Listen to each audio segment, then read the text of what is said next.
இன்று இரவு சரியாக 21 GMT டைம் பிரகாரம் இஸ்ரேலுக்கும் லெபனானுக்கும் இடையில 10 நாட்கள் ஒரு யுத்த நிறுத்தம் ஏற்படுகிறது என்று அறிவித்திருக்கிறார். ஈரானோட பேச்சுவார்த்தை டேபிளுக்கு போகும்போது லெபனானை பத்தி இனிமே பேசாதீங்க, லெபனான்ல 10 டேஸ் சீஸ்ஃபயர் வந்துருச்சு, அதை கண்டினியூவாக இஸ்ரேலும் லெபனானும் பேசிக்கிறாங்க, நீங்க அதை இதுக்குள்ள கொண்டு வரணும் அப்படின்னு சொல்லி கேட்பாங்க. மிக தெளிவாக என்ன சொல்றாங்கன்னு கேட்டா, யுஎஸ் இந்த திங்கட்கிழமையில இருந்து நாங்க ஹொர்முஸை மூடிட்டோம்னு சொல்றாங்கல்ல, இந்த மூடிய காலப்பகுதிகளுக்குள்ளாக 9 மில்லியன் பேரல்ஸ் க்ரூட் ஆயில்களை ஈரான் ஏற்றுமதி செய்திருக்கிறது என்பதை ஆங்கர் டிராக்கர்ஸ் என்கிற கடல் புலனாய்வு அமைப்பு கண்டறிந்திருக்கிறது. ஈரானுடைய கடற்படையெல்லாம் ஒன்றும் கிடையாது, நாங்கள் அப்படி பிளாக் பண்ணி வச்சிருக்கிறோம், நாங்கள் தான் இனி ஹொர்முஸை ஆண்டுகிட்டு இருக்கிறோம்னா நீ எதுக்கு போய் ஹொர்முஸை முற்றுகையிட்டங்கிறதே உங்களுக்கு தெரியலையாடா? ஹொர்முஸை நீங்கள் மூடி வைத்திருக்கிறீர்கள், நாங்கள் மூட போகிறோம்னு தானே மூடினீங்க. அங்கே கடற்படையே இல்லைன்னா எவன் மூடி கேட்டால் அது டோரா அப்படி எடுத்து மூடி விடுறதுக்கு கொஞ்சம் கூட சென்ஸ் இல்லாமல் இவங்க எல்லாம் அமெரிக்காவினுடைய அதிகாரிகள்.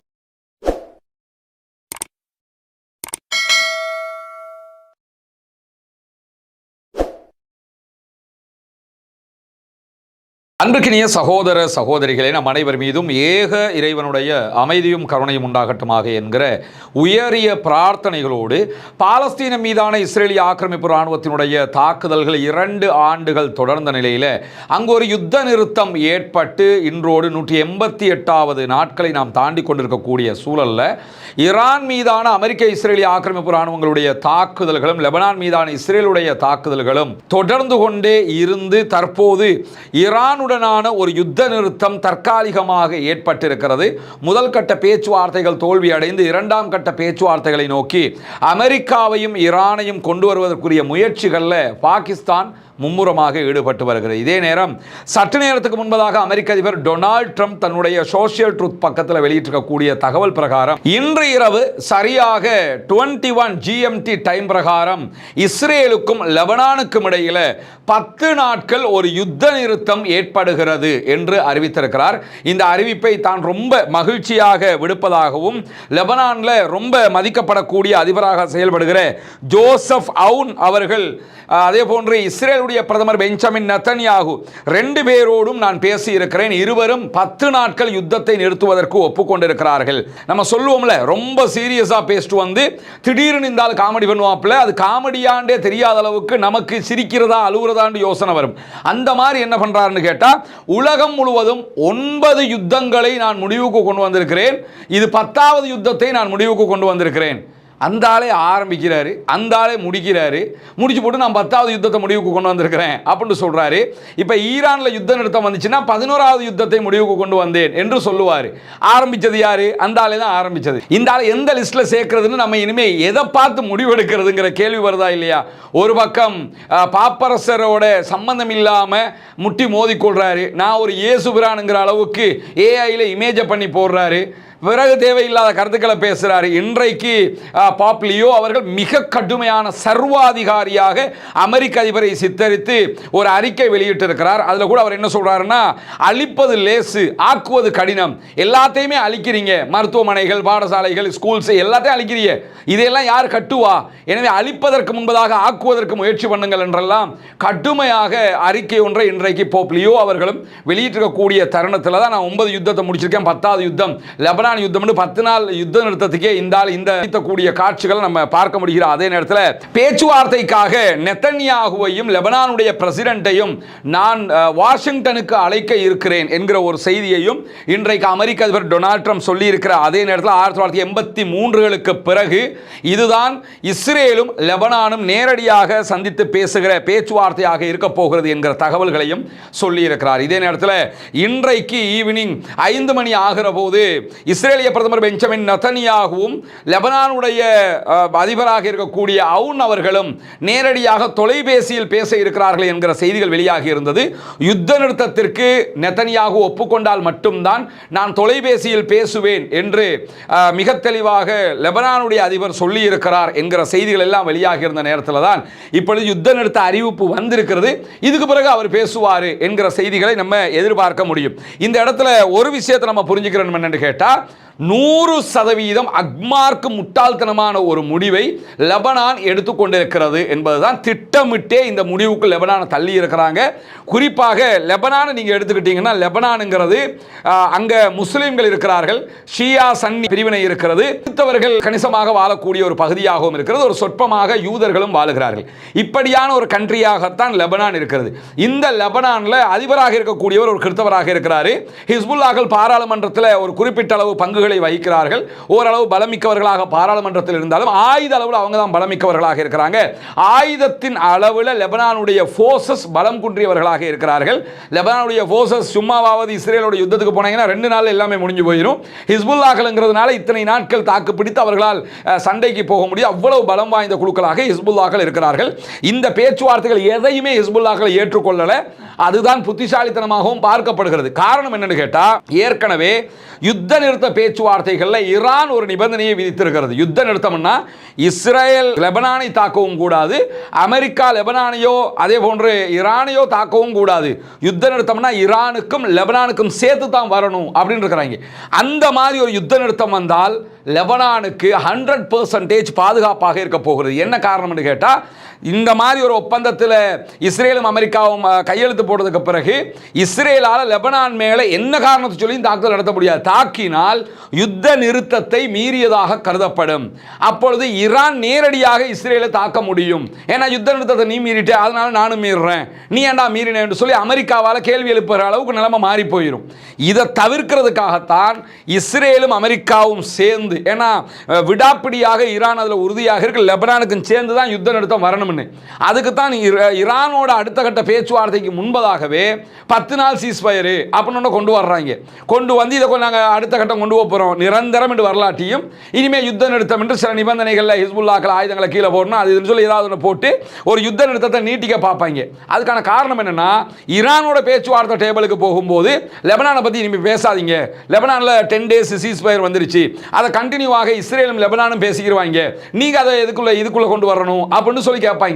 இப்ப ஈரானை விட்டு இந்த யுத்த நிறுத்த, ஈரானுக்கான யுத்த நிறுத்தத்தில் லெபனானை தனியாக கலட்டிட்டாங்கன்னா, லெபனான் ஈரான் இஸ்ரேலோட நேரடி பேச்சுவார்த்தைகளை செய்து கொள்வார்கள். அதே போன்று ஈரான் அமெரிக்காவோடு பேசி யுத்த நிறுத்தம் வந்துவிடும். திடீரென எந்த நேரம் நினைச்சாலும் உடனடியாக லெபனான் மேலே இஸ்ரேல் தாக்குதல் நடத்திக்கிட்டே என்ன சொல்லுவாங்கன்னா, நாங்கள் ஹிஸ்புல்லாக்களுக்கு அட்டாக் பண்ணினோம், நாங்கள் பொதுமக்களுக்கு அடிக்கலை, ஹிஸ்புல்லாக்கள் யுத்த நிறுத்தத்தை மீறிட்டாங்க, அதனால தான் நாங்கள் அட்டாக் பண்ணுறோம் என்று சொன்னால் யுத்த நிறுத்த பிரகாரம் ஈரானால கேள்வி கேட்க முடியாது.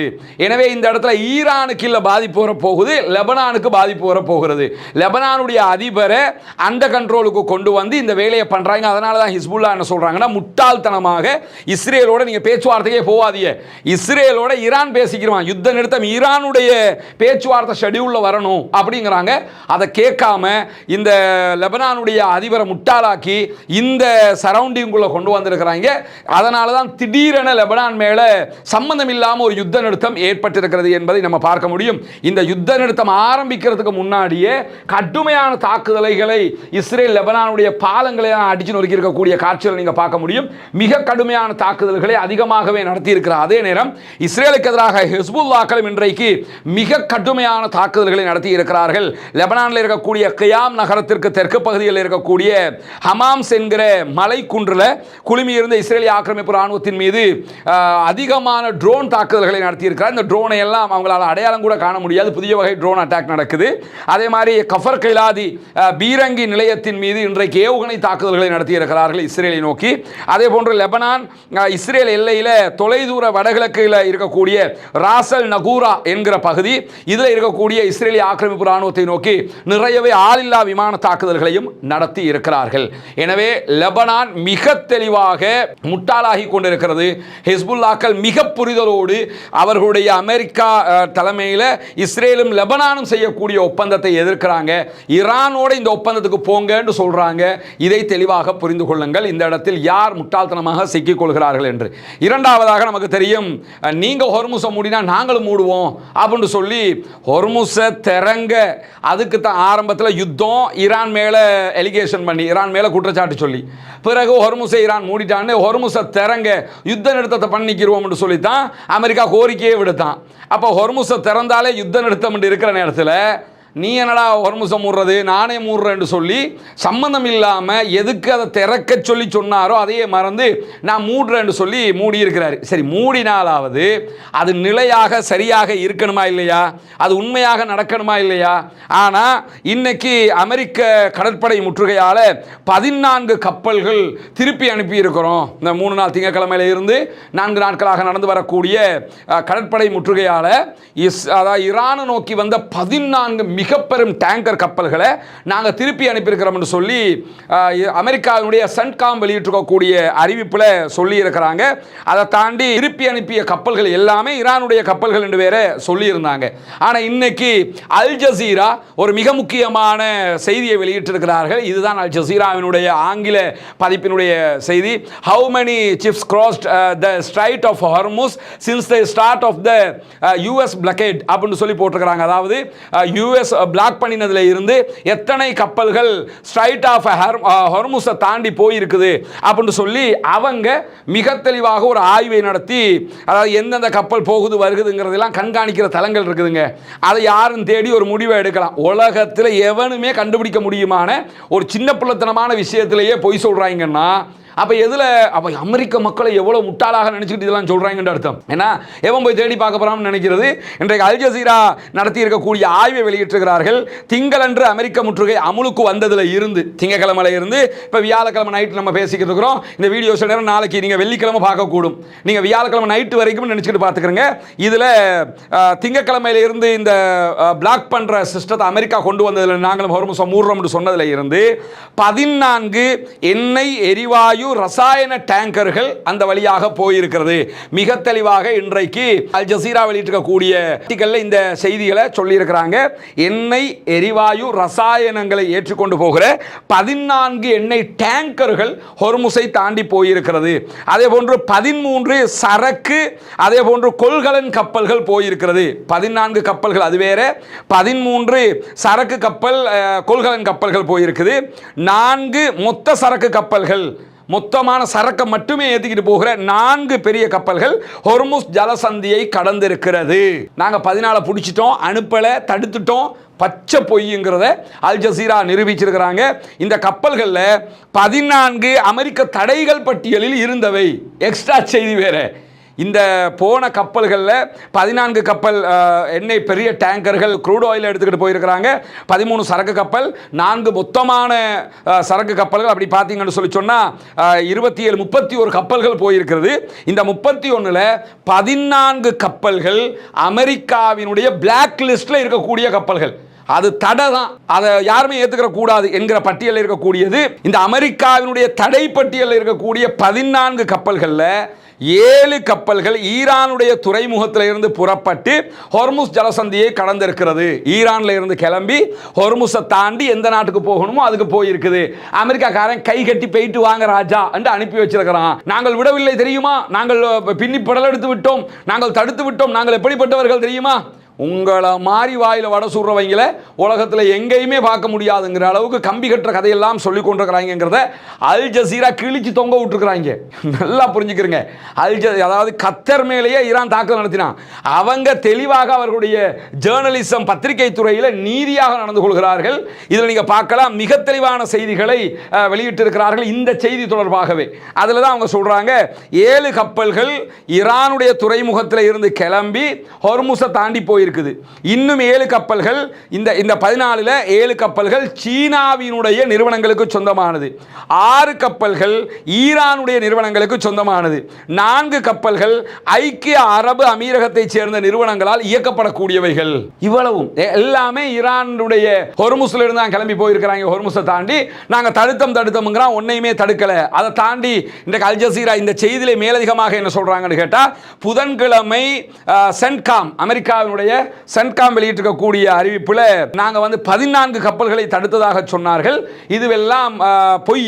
அவங்க சொன்ன தரவுகளுக்கு நேர்முரணான தரவுகள் தான் நேரடியாக பார்க்க முடிகிறது. கப்பல்கள் போயிருக்குது, இவங்க போகலன்னு பொய் சொல்றாங்க அப்படின்னு சொல்றது மட்டும் இல்லாமல் இங்கே நீங்கள் பார்த்தீங்கன்னு சொன்னால் நம்ம ஹைலைட் பண்ணி காட்டக்கூடிய பகுதியை பார்த்தீங்கன்னா, separate analysis by the maritime intelligence company tanker trackers found that Iran shipped out 9 million barrels of crude oil since the US blockade went into effect. மிக தெளிவாக என்ன சொல்றாங்கன்னு கேட்டா, US இந்த திங்கட்கிழமையில இருந்து நாங்க வந்து ஹொர்முஸை மூடிட்டோம்னு சொல்றாங்கல்ல, இந்த மூடிய காலப்பகுதிகளுக்குள்ளாக 9 மில்லியன் barrels crude oilகளை ஈரான் ஏற்றுமதி செய்திருக்கிறது என்பதை ஆங்கர் டிராக்கர்ஸ் என்கிற கடல் புலனாய்வு அமைப்பு கண்டறிந்திருக்கிறது.